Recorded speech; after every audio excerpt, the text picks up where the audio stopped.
ॐ श्री महाप्रज्ञ गुरवे नमः। जय महाप्रज्ञ का जाप करो,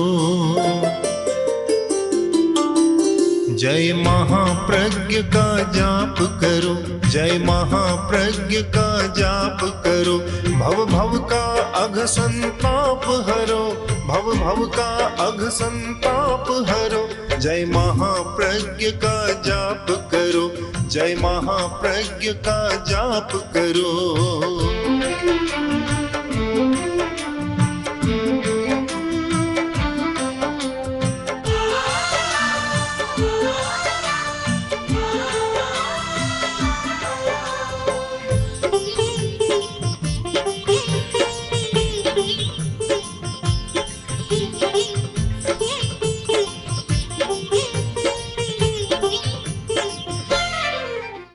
मनुष्य की तीन अवस्थाएं, एक जन्म से 20 वर्ष तक की एक अवस्था, दूसरी 20 वर्ष से 40-50 वर्ष तक की अवस्था, 40 तक की अवस्था, और तीसरी 40 से 60, 70, 80 की अवस्था। पहली अवस्था निर्माण की अवस्था है, विकास की अवस्था है। इस अवस्था में एक बच्चा अथवा नवयुवक अपना निर्माण कर सकता है, विकास कर सकता है। मस्तिष्क का विकास एक साथ नहीं होता, धीरे धीरे होता है, विकास कर सकता है। दूसरी अवस्था है वह फिर परिष्कार की अवस्था होती है। जो कुछ भी काट छांट करना हो, परिष्कार करना हो, तो 20 से 40 वर्ष तक हो सकता है। और 40 वर्ष के बाद एक शरीर शास्त्रीय नियम के अनुसार फिर उतार शुरू हो जाता है। फिर परिष्कार के स्थान पर परिवर्तन, परिवर्तन की बात सोचनी चाहिए। निर्माण, सबसे पहले मस्तिष्क का निर्माण, शरीर का अवयवों का निर्माण हमारे आहार से, पोषण से होता रहता है और कुछ बाहरी निमित्तों से होता रहता है। किंतु मस्तिष्क का निर्माण एक चेतना के साथ विवेक पूर्वक करना होता है। मस्तिष्क में बहुत शक्ति है। आज के अध्येता जानते हैं कि हमारे मस्तिष्क में कितने न्यूरॉन्स होते हैं और उन न्यूरॉन्स के कितने कनेक्शन होते हैं। जो व्यक्ति अपने न्यूरॉन्स का अधिक कनेक्शन बनाना जानता है, उतना ही वह विकास कर सकता है, उतना ही वह निर्माण कर सकता है। तो हमें मस्तिष्क के निर्माण की ओर अधिक ध्यान देना चाहिए। मस्तिष्क का निर्माण और उसकी बाधा, इन दोनों पर शिक्षक को भी और विद्यार्थी को विचार करना चाहिए कि सकारात्मक सोच, सकारात्मक विचार, सकारात्मक भाव जितना रहेगा, मस्तिष्क का अच्छा निर्माण और अच्छा विकास होगा। जितना पॉजिटिव थिंकिंग, पॉजिटिव एटीट्यूड जितना होगा, उतना अच्छा विकास और निर्माण होगा। और जितना नकारात्मक होगा, उतना मस्तिष्क अविकसित रह जाएगा। चिंतन भी नकारात्मक, नेगेटिव, भाव भी, हमारा एटीट्यूड भी नकारात्मक, अभिवृत्ति भी नकारात्मक, सब नकारात्मक। ये अवस्था 4-5 वर्ष से लेकर और 20 वर्ष तक की अवस्था है। ये बहुत जागरूकता की अवस्था है। इस अवस्था में माता पिता जागरूक होते हैं, शिक्षक जागरूक होता है, तो एक बच्चे को सकारात्मक दिशा में ले जाता है। और जागरूक नहीं होते हैं तो बच्चे नकारात्मक दिशा में चले जाते हैं। इसी बात को, इसी सच्चाई को प्राचीन साहित्य में संगति, सत्संगति और कुसंगति के नाम से बतलाया गया था। तो अगर बच्चे को अच्छी संगति मिलती है तो अच्छा निर्माण मस्तिष्क का हो जाता है, और संगति अच्छी नहीं मिलती तो फिर मस्तिष्क का नकारात्मक निर्माण होता है और वह जीवन भर व्यक्ति को कष्ट देता है। एक छोटा बच्चा गाली दे रहा था, हमने सुना, बड़ा आश्चर्य हुआ कि 4-5 वर्ष का बच्चा इतनी भद्दी गाली दे रहा है। उसकी माँ से पूछा, पिता से पूछा कि तुम नहीं समझते हो, तुम्हारा बच्चा अभी इतनी भद्दी गाली देता है और भविष्य में तुम्हारे लिए ये कितना खतरनाक बन जाएगा। बोले क्या करें, हम जानते तो हैं, पर कि ये बच्चा ऐसे लोगों की संगति में रहता है, पलता है, जो गाली के सिवाय बोलते नहीं है, तो बच्चा गाली देना सीख जाता है। बहुत बड़ा कारण बनता है संगति का, परिस्थिति का। हम परिस्थितिवाद को अक्सर से स्वीकार न करें, किंतु परिस्थितिवाद को बिल्कुल नकार भी नहीं सकते। जैसी परिस्थिति, जैसा वातावरण, जैसी संगति मिलती है, वैसा निर्माण होता है। यहाँ जागरूकता का बिंदु है, और इस जागरूकता का बिंदु हर अध्यापक और अभिभावक को पकड़ना चाहिए, जो चाहते हैं मेरा बच्चा अच्छा हो, सुखदायी हो। केवल पढ़ा लिखा नहीं, पढ़े लिखे तो युवक युवतियां अपने माता पिता को काफी कष्ट भी देते, काफी सताते, किंतु साथ साथ उनका भावात्मक विकास अच्छा हो। भावात्मक विकास, इमोशनल डेवलपमेंट, भावात्मक विकास वह इतना अच्छा हो कि वह सुखदायी बन जाए। यह निर्माण की अवस्था है। इससे आगे जाएं, जिन राष्ट्रों में परिवर्तन हुआ है या जिन राष्ट्राध्यक्षों और शासकों ने परिवर्तन किया है, वह शिक्षा के माध्यम से किया है। शिक्षा के साथ ऐसे संकल्प, ऐसा मनोबल बढ़ाने वाला तत्व, ऐसी कल्पनाएं उनको दी है कि पूरा राष्ट्र बदल गया, राष्ट्र का चेहरा बदल गया। और जब शिक्षा के साथ केवल पाठ्यक्रम पढ़ा दिया, जानकारियां दे दी, सूचनाएं बहुत बता दी, सारा इंफॉर्मेशन, केवल बस इंफॉर्मेशन, सारा इंफॉर्मेटिव नॉलेज सारा वह हो जाता है, कोई सूचनाएं होती है, तो उससे जीवन का निर्माण नहीं होता। जानकारी तो बढ़ती है पर जीवन का निर्माण नहीं होता। जानकारी होना एक अलग बात है और जीवन का निर्माण होना बिल्कुल दूसरी बात है। तो केवल जानकारी से नहीं होता, जानकारी बहुत साथ भी नहीं देती, साथ नहीं देती। तो फिर मस्तिष्क का विकास जिन तत्वों के आधार पर हो, उनको हम 2 वर्गों में वर्गीकृत कर दें। एक है परिस्थिति और एक व्यक्ति की है अंतस्थिति। परिस्थिति तो बाहर की होती है और अंतस्थिति अपने भीतर की होती है। केवल परिस्थिति पर निर्भर नहीं रहना है, हमें अंतस्थिति का, अपनी अंतस्थिति का विकास करना है। जीवन विज्ञान ये परिस्थितिवादी योजना नहीं है, ये अंतस्थिति के निर्माण की योजना है। हम अपने आंतरिक व्यक्तित्व को कैसे विकसित करें, और आंतरिक व्यक्तित्व का जो प्रतिनिधि तत्व हमारे पास है वह मन नहीं है, यह मेंटल डेवलपमेंट की बात बहुत है, पर वह कोई बहुत महत्वपूर्ण बात नहीं है। वह सारा है इमोशनल डेवलपमेंट।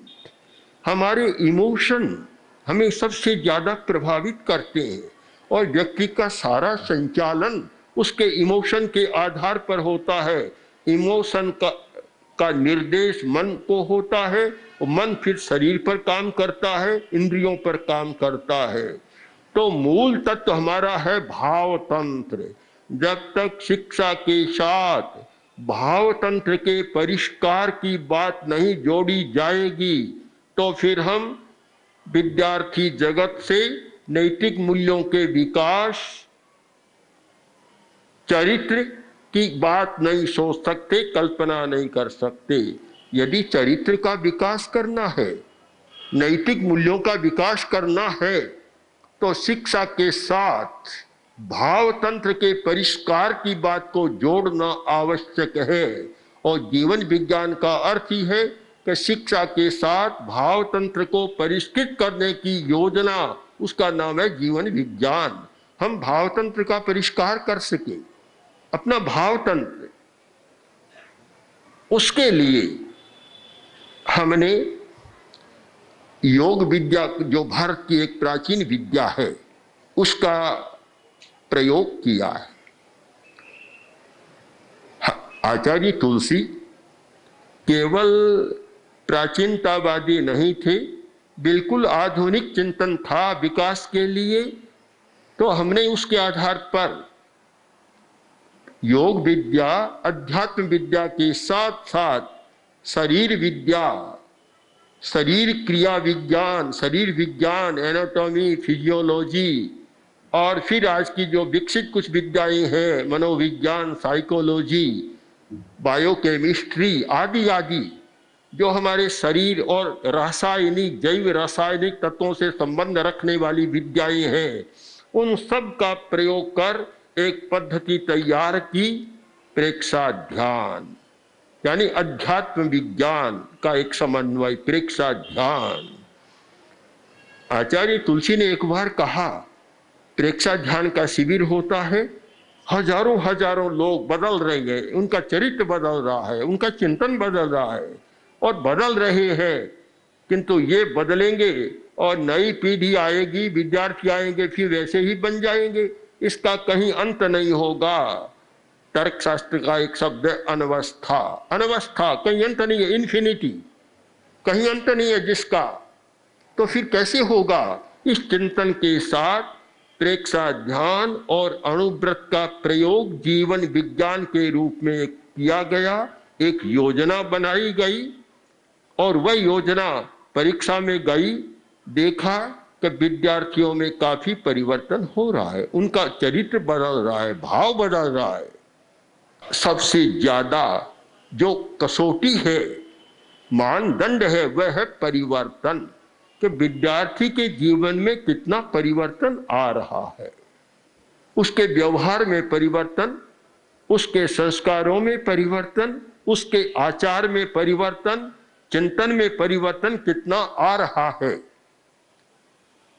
राजस्थान का प्रसिद्ध है एक जिला सीकर, सीकर में जीवन विज्ञान का प्रयोग चल रहा था। एक दिन एक छात्र अपने घर गया, पिता थोड़ी अवस्था थी, ऐसे झुककर बैठे, जाते ही बोला नम्रता के साथ हाथ जोड़कर, पिताजी आप सीधे बैठे, अगर आप ऐसे बैठेंगे तो और जल्दी बूढ़े बन जाए। पिता ने फिर हमारे जो कार्यकर्ता है, अच्छे शिक्षक सिद्धा जी, जो बहुत जयपुर में वहां स्कूल चला रही हैं, उनसे कहा कि आप आजकल क्या पढ़ा रहे, क्या पढ़ा रहे? उन्होंने कहा हम इनको जीवन विज्ञान पढ़ा रहे हैं। बहुत अच्छा है, इसने मुझे भी बताया कि कैसे बेचना चाहिए। वही मैं बात बोकारो झारखंड की बात आपको बताऊं कि 2 से 50 स्कूलों में चालू क्यों हुआ कि वे विद्यार्थी जाते, माँ अस्वस्थ है, कहते माँ कायोत्सर्ग करो, तुम स्वस्थ हो जाओगी, अब माँ को छोटा बच्चा 10 वर्ष का कायोत्सर्ग का प्रयोग करा रहा है और किसी को कुछ बता रहा है। एक ऐसा वातावरण फैला अपने आप कि इतना व्यापक हो गया। हमने कोई बहुत ज्यादा प्रयत्न नहीं किया और बहुत ज्यादा प्रयत्न में हमारा विश्वास भी नहीं है।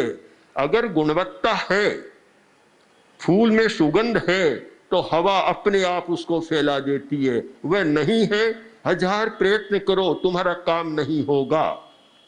तो अपने आप ऐसा फैला, मांग बढ़ी और आज लाखों लाखों विद्यार्थी कर रहे हैं और अच्छे परिणाम आ रहे हैं। छोटे छोटे विद्यार्थी हैं, छात्राएं हैं, छात्र भी हैं। छात्रा तो सोचे, अभी तो पढ़ रही हो, पढ़ने के बाद एक अवस्था होती है, लड़की घर में रहती है, फिर अपने ससुराल में जाती है। अगर तुम्हारे गुस्से पर तुम्हारा कंट्रोल है तब तो घर में रहो, अपने माता पिता के पास रहो, चाहे अगले घर में जाओ, सब जगह सम्मान होगा। लड़ाई, गुस्सा, कलह लेकर जाओगी तो क्या होगा? लोग सोचेंगे कि क्या हुआ, एक ऐसा आ गया जो रोज लड़ाई धंधा चलता है। भविष्य का भी सोचना है, पढ़ाई के साथ साथ भावी जीवन की योजना भी बनाना है कि हमने अध्ययन किया, आगे किसी प्रोफेशन में चले गए। आजकल साइंस में जाते हैं, कोई इंजीनियर, कोई डॉक्टर आदि आदि सब बनते हैं, एक आकांक्षा होती है। बहुत लोगों से, छात्रों से पूछा, बोलो क्या बनना चाहते हो? एक बोला इंजीनियर, कोई बोला डॉक्टर, कोई बोला पायलट, कोई बोला कुछ। सब ने अपनी आकांक्षा बता दी। फिर मैंने कहा ये अच्छी बात है, नंबर 2 की बात तो तुम करते हो, पहले नंबर की बात भूल गए। पहले नंबर की बात है, पहले को अच्छा इंसान बनना है, फिर डॉक्टर और इंजीनियर बनना है। सबने एक साथ किया, अच्छी बात है। सबसे पहले क्या बनना है? अच्छा इंसान, अच्छा आदमी बनना है। अगर अच्छा आदमी है तो सब कुछ अच्छा होगा। अच्छा आदमी नहीं हुआ और डॉक्टर बन गया तो आजकल डॉक्टर भी कम नहीं सताते हैं, पैसे पर इतने हैं। हम बहुत कथाएं जानते हैं डॉक्टरों की भी कि किस प्रकार पैसे के कारण क्या क्या करते हैं। ऑपरेशन की जरूरत नहीं है, फिर भी कितना क्या हो गया। आचार्य तुलसी दिल्ली में थे, एक सेना का अधिकारी जो निवृत्त हुआ था आया और बोला आचार्य जी मैं क्या करूं, आप मुझे परामर्श दें। आचार्य जी ने कहा क्या बात है? कि मैं यहाँ चिकित्सा कराने के लिए 40,000 रुपया लेकर आया था, वह मेरा 40,000 तो टेस्टों में ही पूरा कर दिया। अब मैं करूं क्या, चिकित्सा क्या करूं? क्या चलता है? अच्छा आदमी नहीं होता है तो चाहे तो डॉक्टर हो, चाहे इंजीनियर हो, चाहे कुछ भी हो, समाज को वह अच्छाई तो नहीं दे सकता। अच्छा आदमी, आजकल बहुत बार ये शिकायत आती है कि पुल टूट गई, इतने लोग मर गए, विद्यालय का मकान ढह गया, यह हो गया, वह हो गया, समाचार पत्रों में आता रहता है। क्यों होता है? कि आदमी अच्छा नहीं है। सबसे पहली बात है अच्छा आदमी। और अच्छा आदमी कौन हो सकता है? जिसमें नैतिक मूल्यों के प्रति विश्वास होता है, नैतिक मूल्यों का विश्वास, वह अच्छा आदमी हो सकता है। विद्यालयों का, शिक्षा संस्थानों का पवित्र कर्तव्य है कि विद्यार्थी में नैतिक निष्ठा पैदा करे, चरित्र की निष्ठा पैदा करे। अगर वर्तमान पीढ़ी में हम ऐसा कर सके तो आज की पीढ़ी में जो हो रहा है, पहले तो छोटा शब्द चलता था, भ्रष्टाचार तो बहुत छोटा हो गया, अब घोटाला उससे बड़ा हो गया और महाघोटाला भी सामने आ गया। अब भला और क्या आएगा? फिर कोई आकाशी घोटाला आएगा? ये सारे घोटाले, सारी गड़बड़ियां, सारी अव्यवस्थाएं क्यों होती है? कि आदमी का अच्छा निर्माण नहीं होता, हमारे मस्तिष्क का अच्छा निर्माण नहीं होता। और जब तक मस्तिष्क का निर्माण नहीं होता और ये निष्ठा पैदा नहीं होती कितनी पढ़ाई हो जाए, परिणाम जो आना चाहिए वह राष्ट्र के लिए, समाज के लिए कल्याणकारी नहीं होगा। शिक्षा ही तो एक माध्यम है, आप कहीं भी ले जा सकते हैं शिक्षा के माध्यम से। हम शिक्षा के माध्यम से विद्यार्थी का इतना मनोबल बढ़ा दें जिससे कोई स्थिति आए कभी गलत का आचरण नहीं करेगा, कभी बेईमानी का काम नहीं करेगा, प्रामाणिकता को नहीं छोड़ेगा, ईमानदारी को नहीं छोड़ेगा। कुछ भी आ जाए पर वह तब होता है जब हमारी निष्ठा पैदा हो जाए। निष्ठा ही नहीं है तब कोई फर्क नहीं पड़ता। वह कहते हैं ना कि एक आदमी ऊंच बहुत ऊंची रखता था, ऐसी कहावत थी, राजस्थान में थी, यहाँ भी होगी शायद, कि ऐसी मूंछ के नींबू भी टिक जाए। तो किसी गांव के ठाकुर ने कहा कि देखो मेरे गांव में रहो तो मुझसे ज्यादा मूंछ ऐसे नहीं रख सकते, नीची रखनी पड़ेगी। उसने कहा मेरा क्या है, मैं तो व्यापार करने वाला आदमी हूं, ऊंची नहीं तो नीची से ही आप नाराज क्यों होते हैं। बदल जाता है आदमी, क्योंकि मनोबल नहीं होता, संकल्प का बल नहीं होता, तो उसमें बदलने की बात रहती है। और फिर एक समस्या और है जो भारी समस्या है, प्रारंभ से विद्यार्थी को अपने भीतर आनंद खोजने की बात नहीं सिखाई जाती है, और वह आनंद अपने इमोशन पर कंट्रोल करने से होता है, वह नहीं सिखाई जाती है। तो फिर नशा का द्वार खुला। बस आज नशे की आदत बढ़ी है, बहुत नशा बढ़ा है, और नशा तो इतना बड़ा विश्व का व्यवसाय हो गया कि एक अर्थ में देखें तो आज सरकारों की सारी सत्ता नशे पर चल रही है। बहुत बार सरकारें सोचती है कि शराब बंद कर दी जाए, तो दूसरी ओर प्रश्न आता है हमारी आय कम हो जाएगी। आय कहाँ से आ रही है? आय का सबसे बड़ा स्रोत क्या है? नशा।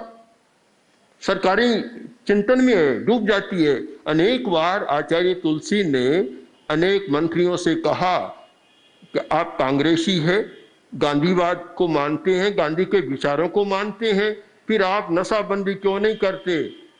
बोले आचार्य जी आपका कहना तो ठीक है, नशाबंदी करेंगे तो हमारा राजस्व फिर आएगा कहाँ से? जिस देश का राजस्व का बड़ा स्रोत ये नशा हो जाए, उस देश को भगवान ही बचा सकता है, और कैसे बचाएगा? ये नशे की आदत क्यों आती है कि तनाव में चले जाते हैं, फिर पता नहीं लगता। नशे में कोई पता नहीं चलता। एक शराबी आदमी नशा में धुत होकर और सड़क के बीच जाकर लेट गया। टांगे वाला आया, उसने कहा शराबी हट जा, नहीं तो तेरा पैर कुचल जाएगा। अब नशे में चूर था और थोड़ा देखा, देख कर बोला तू चला ने, मुझे क्यों कहता है? अरे तेरा पैर कट जाएगा। तो मेरा पैर है ही नहीं, मेरे पैर में तो जूता था, जूते वाला है, इस पैर में जूता नहीं, मेरा पैर किसी ने जूते निकाल लिए थे नशे में। अब अपनी पहचान ही आदमी खो देता है कि यह पैर मेरा नहीं है, तो मजे से टांगा चला, रुकने की जरूरत नहीं। नशे में पता नहीं क्या क्या होता है। हमने गांवों में देखा यह स्थिति बनती है। प्रारंभ से विद्यार्थी में ऐसे संस्कार का निर्माण हो जाए तो उसे नशे में जाना न पड़े। तनाव है तो नशे में जाने की बात होती है, तनाव मुक्ति का प्रयोग करा दिया जाए और तनाव मुक्त होने का फार्मूला सिखा दिया जाए तो शायद नशे में नहीं जाएगा। आपको पता है आपका बायां नथुना आपके दाएं मस्तिष्क का संचालन कर रहा, प्रभावित कर रहा है, और आपका दायां नथुना राइट स्वर, सूर्य स्वर, ये बाएं नथुने को बाएं मस्तिष्क को प्रभावित कर रहे हैं। मस्तिष्क में दो पटल तो मान लिए, एक दायां और एक बायां, एक राइट हेमिस्फीयर और एक लेफ्ट हेमिस्फीयर, दो भाग तो मान लिए, पर उनको कौन प्रभावित कर रहा है? हमारा श्वास कर रहा है। तो मैं तो मानता हूं कि प्रारंभ से विद्यार्थी को श्वास लेने की कला सिखा दी जाए तो निर्माण की 50% तो बात आपकी पूरी हो गई। ओम श्री महाप्रज्ञ गुरवे नमः। गुरवे नमः, गुरवे नमः। ओम श्री महाप्रज्ञ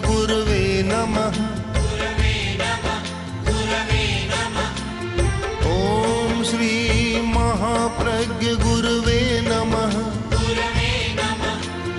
ओम श्री महाप्रज्ञ गुरवे